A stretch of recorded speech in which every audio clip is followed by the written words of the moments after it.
happens like this. This is what's going to happen. And she goes, so how much royalties were you making off of COVID? And Dr. Fauci's like, zero? I'm not making money off of this. What are you talking about? Here, play this clip. The conspiracy. Appreciate that. Dr. Fauci, how much have you earned from royalties from pharmaceutical companies since the pandemic began in 2021? Zero. It says NIH scientists made $710 million in royalties from drug makers. You're saying that you did not receive any of the $710 million. On COVID, I received, I think, $122 for a monoclonal antibody that I made 27 years ago. Okay, so just in general, though, how much have you received, not related to COVID, just in general, how much have you received in royalties between 2021 and 2023? I think none. Okay, so somebody received the $710 Somebody million. did, but not me. You didn't receive any royalties. Okay. I mean, I see no royalties associated with COVID. I mentioned. I said. No, I want. No, I just said. I'm on the record, and I want to make sure that this is clear. That I've developed a monoclonal antibody about 25 years ago that's used as a diagnostic that has nothing to do with COVID, and I receive an average of about $120 a year from that Okay, but the bottom line. By the way, that's why I think it's important that we all watch these hearings. And yes, they're on C-SPAN, but it's important that you share these videos and just let people know what's up, because, in these hearings, the MAGA Republicans, when you have the truth and the facts on the side of the Democrats, they just get exposed so easily when the MAGA Republicans don't have their right-wing propaganda networks to amplify it, and when these pro-democracy Democrats go on the offense.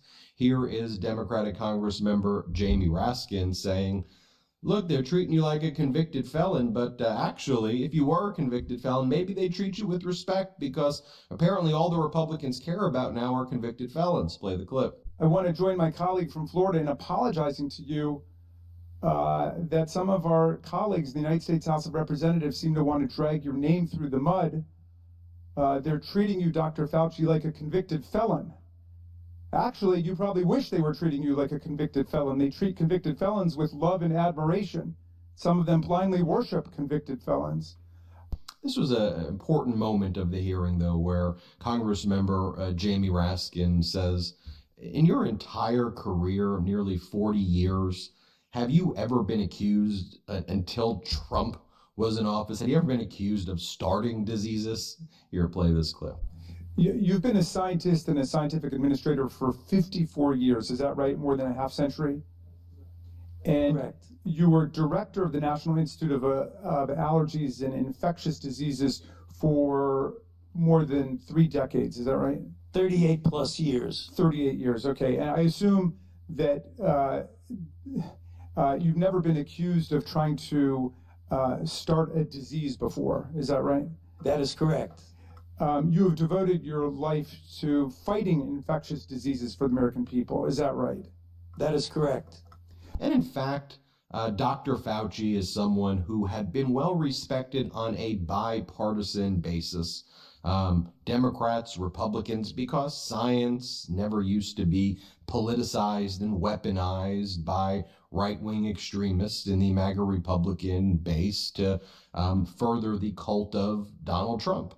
So here at a 1998 debate, this is George H.W. Bush talking about how when it comes to heroes in the United States of America, and who are the true heroes here, Dr. Fauci would be the top on his list. This is what the Republican Party used to be like. Here, play this clip. People that are clean and honorable and out there setting the pace. I think of Dr. Fauci. Probably never heard of him.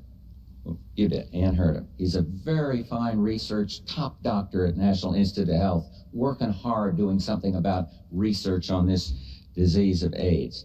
But look, I also think we ought... And by the way, then you had George W. Bush in 2008 gave Dr. Fauci the highest civilian honor, the Presidential Medal of Freedom. Again, Republican George W. Bush, previously showed you Republican George H.W. Bush, 1988, 2008. Dr. Fauci was always viewed as one of the most respected doctors in America and in American history. Here's just a brief clip when George W. Bush gave him the honorific. Play this clip. Mr. Bush also honored Dr. Anthony Fauci, director of the National Institute of Allergy and Infectious Diseases. The president says Fauci has advanced the understanding and treatment of AIDS. 3 decades ago, a mysterious and terrifying plague began to take the lives of people across the world. Before this malady even had a name, it had a fierce opponent in Dr. Anthony Fauci. And by the way, just so you can see, as I'm showing you these clips, these unhinged clips of these Republicans, or these clips of unhinged Republicans and their behavior, look, when there are pandemics, when there are diseases, when there are serious catastrophic events and unpredictable events, that's why you need leadership to step in. People, I understand why people fear. I understand why people don't always have all of the information, but that's where leadership matters. And I'll take a look. Like George H.W. Bush, disagree with a lot of what his policies are, but listen to what he said when the AIDS pandemic was spreading, and when AIDS was spreading, and people had all of this false information that they were putting out there, and they were saying all of these lies. Rather than fuel the lies, George H.W. Bush stepped in, though, and said, look, that's incorrect data. Let me give you the truth. Here, play this clip. By that, I mean the compassion that moves us to care for all those infected with the HIV, men and women, adults and children. And we must help them. And you above all are doing just exactly that. And I want you to know I'm with you and extraordinarily grateful for what you're doing. By understanding, I mean educating. Educating Americans who don't want to help, don't want to become involved because of a misplaced fear. They're afraid of holding an AIDS patient because they're frightened of getting AIDS. Barbara, I want to say, and we hope we can continue to demonstrate this, they are wrong. They're simply uninformed. They are wrong about that.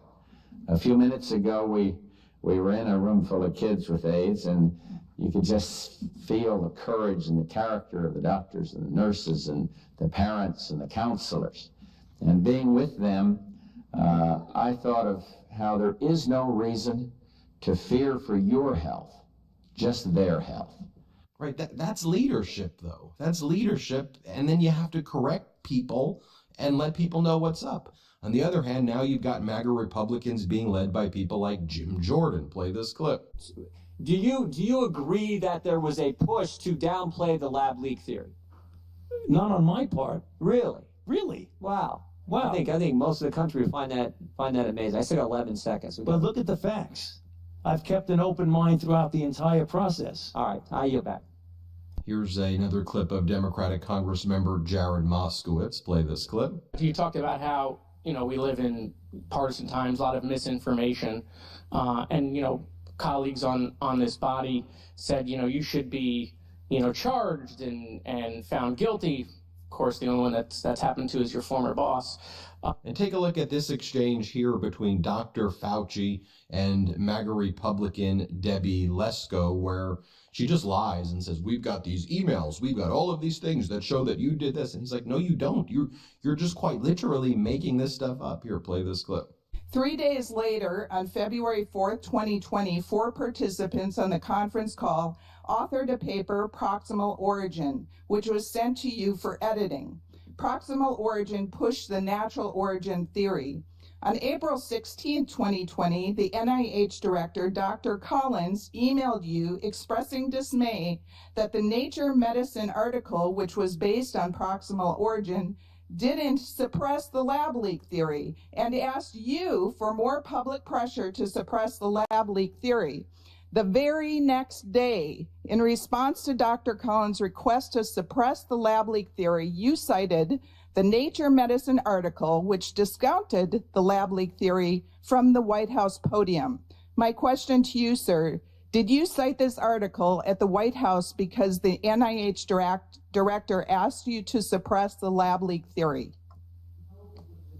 I did not do that in response to anybody's suggestion to suppress anything. It was in response to a question that someone asked at the podium. And I did not edit any paper as shown in my official testimony. So you said about 4 or 5 things, Congressman, that were just not true. Well, we have emails to prove it. Well, you don't. Thank you, and I yield back. I now recognize Mr. Mfume from Maryland for 5 minutes of questions. Thank you very much, Mr. Chairman. And by the way, no, we don't have it. So I get tired of hearing we got it, and then when we ask for it, it's not there. We do not have it, Dr. Fauci, and for everyone watching this, that's just incorrect.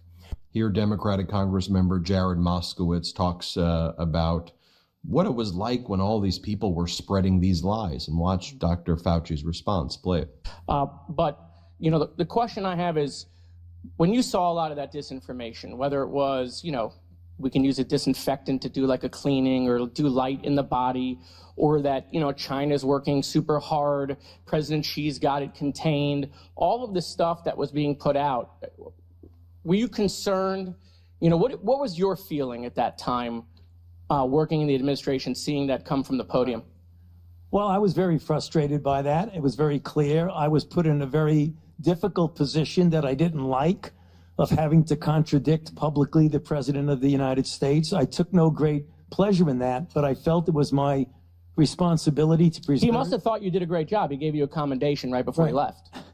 Well, I felt it was my responsibility, you know, as to preserve my own personal integrity, and my major responsibility to the American public to tell them the truth. And if I could just take this opportunity, when I was saying that if you attack me, you attack science, I didn't mean that I am science.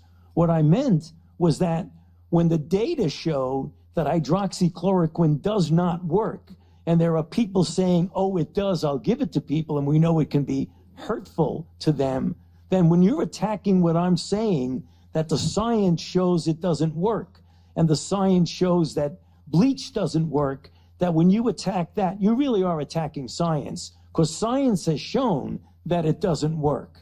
That's what I meant. When you're attacking me, you're attacking science. Thank you, Doctor. And finally, you have Democratic Congresswoman Debbie Dingell ask Congressmember Moskowitz about the threats that he gets on a daily basis and what that's like. Here, play this clip. But I want to be perfectly clear, though, that the Select Subcommittee has seen no evidence of this. However, allegations by my Republican colleagues amplified in the media have led to real, tangible consequences for Dr. Fauci in his personal life in a way that should be unacceptable to all Americans. Dr. Fauci, you and I have known each other for a long time, and I'm not even going to admit how long. But during that time, I've seen your commitment not just to science, but to advancing the greater good. And I know that this isn't a topic you enjoy discussing, and I'm sorry I'm going to have to ask you about it. But I think the American people need to know what we are doing to those who are serving the common good and public health. I think it's important to make clear the harms that you and your loved ones have suffered because of these deeply irresponsible accusations. Because you know what? You're human, just like the rest of us. So, Dr. Fauci, can you please share with us the nature of the threats you have received since the start of the COVID-19 pandemic? Yes, there have been everything from harassments by emails, texts, letters of myself, my wife, my 3 daughters. There have been credible death threats leading to the arrests of 2 individuals, and credible death threats mean someone who clearly was on their way to kill me. And it's required my having protective services essentially all the time. It is very troublesome to me. It is much more troublesome because they've involved my wife and my 3 daughters. At these moments, how do you feel? Keep your mic on. Terrible. Do you continue to receive threats today? Yes, I do. Every time someone gets up and says I'm responsible for the death of people throughout the world, the death threats go up. It's unacceptable. Well, there you have it, folks. I just wanted to share with you just some of what was going on today. Judge for yourself, but that's some of the highlights of today's hearing. Hit subscribe. We're on our way to 3 million subscribers, thanks to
your support. And thanks for watching and have a good one.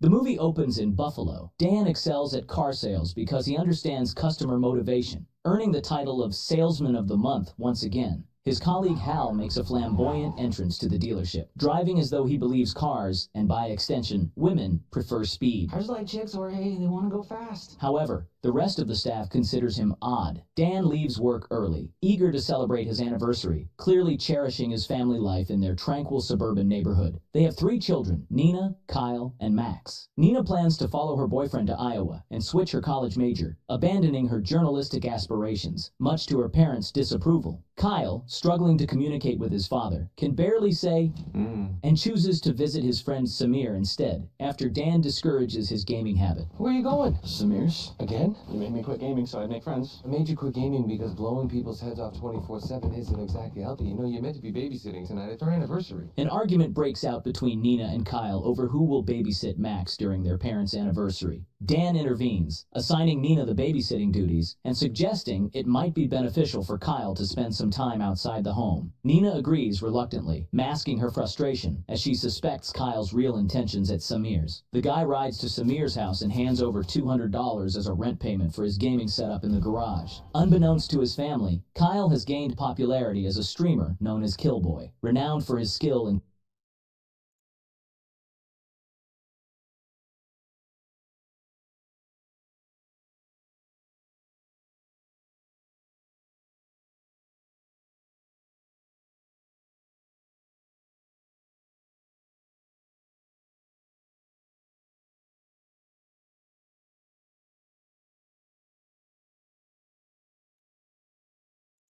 shooting games. Dan and Jessica celebrate their anniversary each year by visiting a carnival. While waiting in line for a roller coaster, some young guys watching Killboy's stream are so captivated Oh man, Killboy is awesome. that they let Dan and Jessica go ahead. Dan enjoys spending time this way, but Jessica craves more excitement. I don't know, you're such a creature of habit. I love that about you. Oh, we have sex on Thursdays? After an exhilarating roller coaster ride, Dan promises to make their outings less predictable. During a tender moment as they kiss, someone snaps a photo without permission. Dan confronts the guy, asking him to delete it, but the young man mocks him and escalates the situation by posting the photo online and insulting them, calling Dan a loser. Jessica urges Dan to ignore it, but the provocateur spills his drink on Dan, taunting Jessica about being with a wimp. Dan, struggling to control his anger, walks away despite the disrespect. On their way home, Jessica assures Dan she didn't want him to confront the bully, knowing his strong aversion to violence. Yet, she feels secretly disappointed in him. At home, Dan reflects on the incident. He expertly changes his son's diaper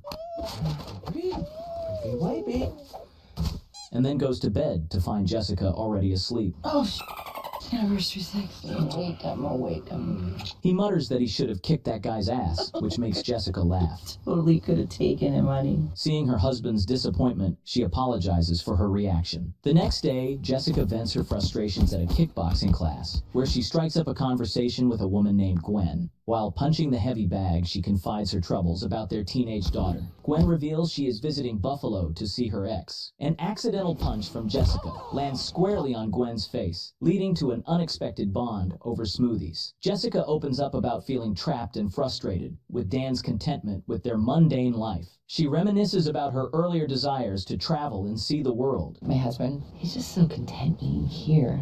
In Buffalo? Gwen, who turns out to be a travel agent, has to catch a flight, but leaves her business card with Jessica, offering a potential escape. While shopping with Max, Dan notices a suspicious man watching him, reacting swiftly when the man lunges at him. Dan pleads to put his baby down first. Really? So, at least let me put my kid down. But the thug is unyielding. Even with Max in tow, Dan deftly neutralizes the assailant, surprising the onlookers. Driving home, Dan navigates the streets like another famous TV family man, drawing curious glances from his neighbors, who sense a change in him. At home, Dan uncovers a secret compartment filled with guns, outdated passports, and stacks of cash. Alarmed, he contacts Augie, a former associate, to arrange new identities for his family, revealing they are in danger. Augie informs Dan that his old boss McCaffrey has been scouring the earth for him. Fearing the photo posted online may have compromised his location, Dan offers $500,000 for new IDs and sets a meeting in Las Vegas in 3 days. Meet me in Vegas in 3 days. Vegas? Why Vegas? I can't tell my wife I'm taking on vacation to Tempe, Arizona. Vegas I can sell. You haven't told them? Are you mental? Augie is shocked that his family doesn't know Dan was a professional assassin and urges him to tell his family the truth. Otherwise, it will be extremely difficult to run from McCaffrey's mercenaries with the family who has no idea what's happening. Hastily, Dan packs his family's belongings. In a rush, Dan heads to his children's school and interrupts an editorial meeting to ask for Nina. A classmate informs him that she hasn't been the editor for 3 months, likely due to her boyfriend's influence. He offers her $50 for Nina's location. I'm a journalist. I don't give people up. 100. Try under the bleachers. That's what I thought. He finds Nina beneath the bleachers. Your dad's hot. Okay, Kelly, that's gross. Disappointed, he expresses his frustration over her abandoning her dreams of journalism. How could you do that? You work so hard to become editor. You don't even read my stuff. Of course I do. I always do. Yeah, bullshit. However, there's no time to dwell. They must pick up her brother from the chess club, where... What a stupid fucking video, dude.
The effect of all of this legal jeopardy and now this felony conviction on candidate Trump for 2024 has been an open and evolving question with the public.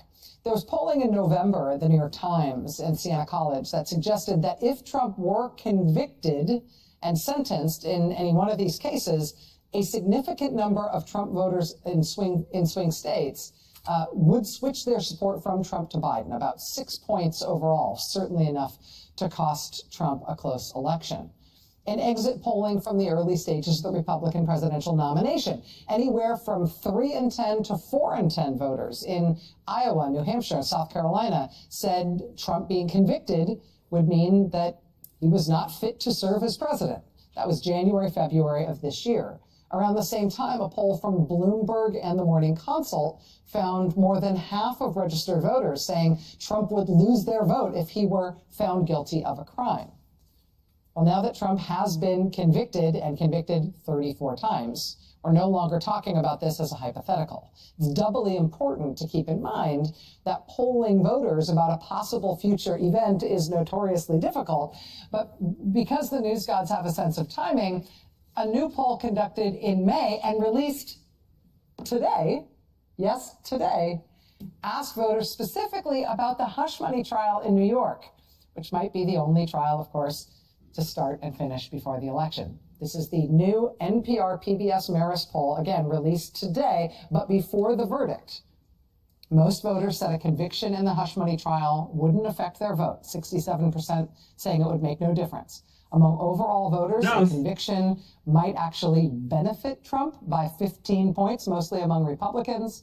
The percentage of Republican voters who said they would be less likely to vote for Trump if he got convicted in the hush money trial was down to 10%. Put all those things together, NPR's own headline here is probably instructive. They say, quote, Trump verdict would likely move only a small number of votes, poll finds.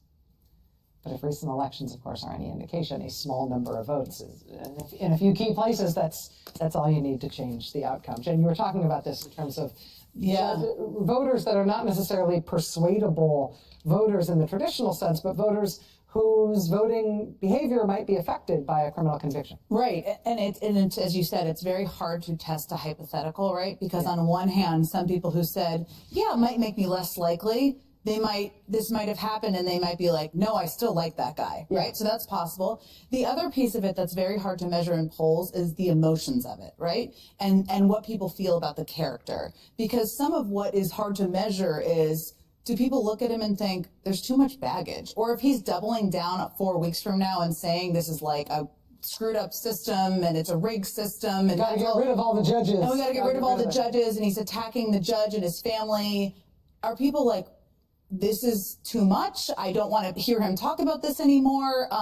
It's hard to measure that because people vote by emotions and how somebody makes you feel. So I think that's such an important and interesting point about how he will react to it and what that will do to his campaigning ability. Right. Because it really is a problem for him, the like obsessive Jan 6 lost election grievance. I think as just as a messaging tool for persuadable voters, I think obviously it's very good for the faithful, but him doing like long riffs about Judge Merchan on the stump, I think is not that effective, honestly. Even if the verdict itself doesn't move people, the degree to which he like obsesses about this publicly and consistently as his main campaign message, I think is a possibility. Well, and that's where his kind of the mantra of the Trump years, which is my grievances are your grievances. Yes. I am your retribution. They could do it to me. Laura Trump today was tweeting out quotes from her father-in-law saying, they came after me because I'm standing in the way of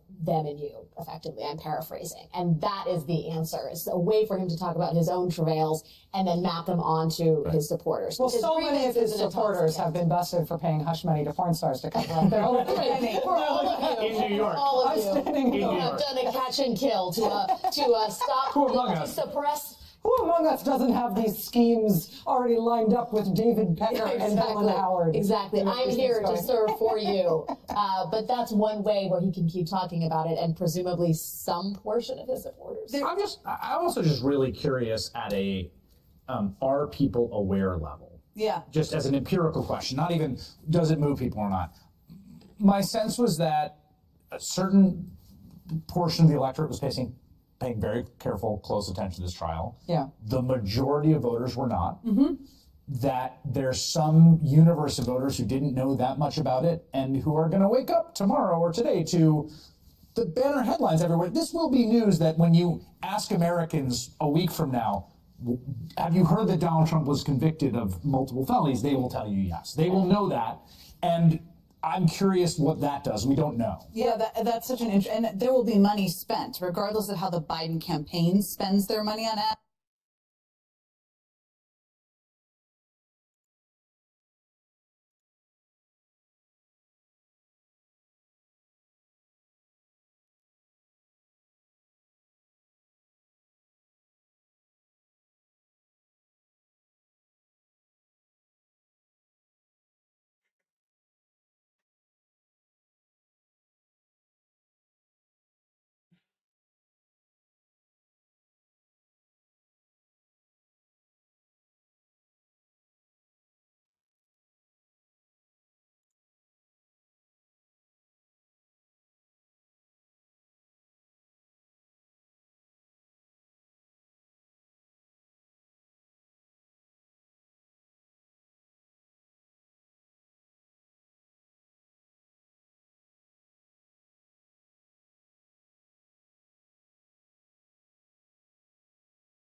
Look, the necro disc.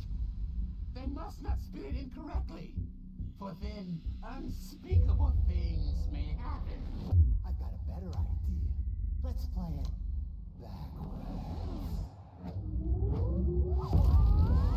The shift is open. Welcome to the Deadlands.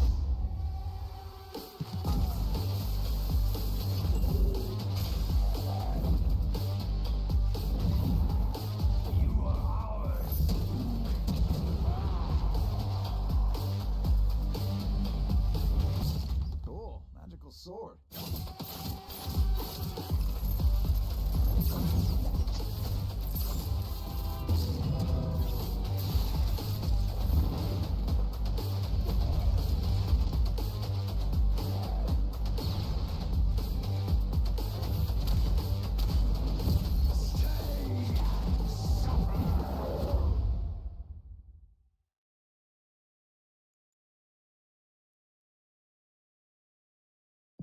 You are at a crossroads, child, where one of the paths leads to the bettering of mankind, where we, together, can lead the world into a brighter dawn. While you've been playing hero, I've been hard at work. I will make the people of this world rise to where they belong. We can transform them all and save them from themselves.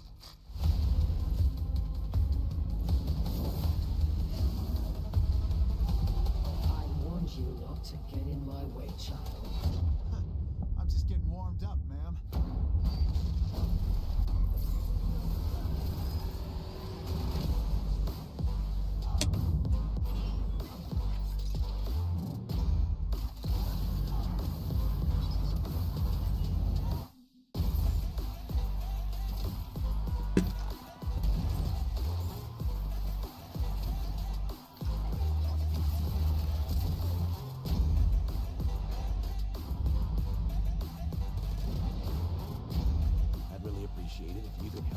get some of this island back.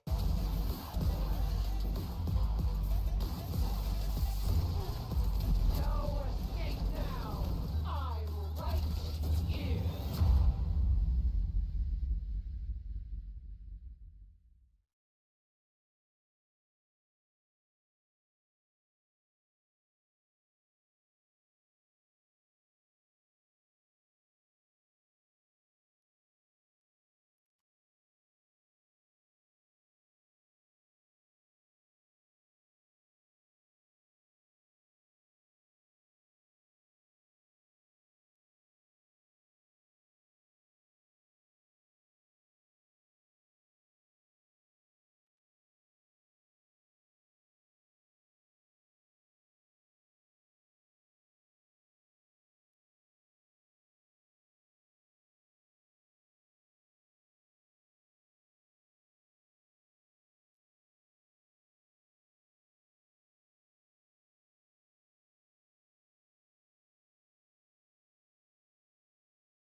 Let's talk.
Upgrade complete. Upgrade complete. Upgrade complete.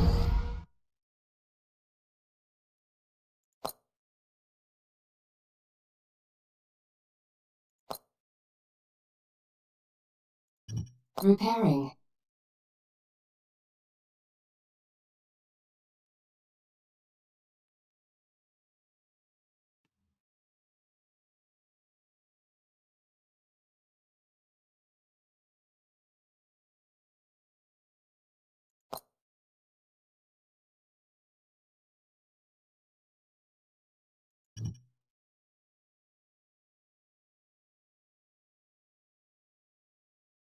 Upgrade complete. Upgrade complete. Upgrade complete.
You are victorious.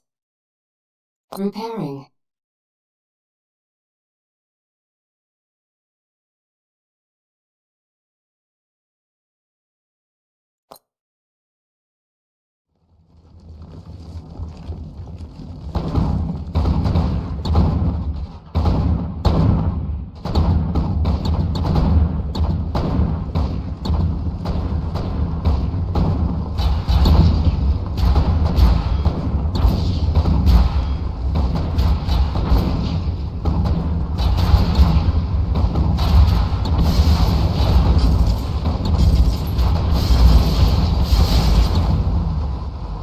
You are victorious.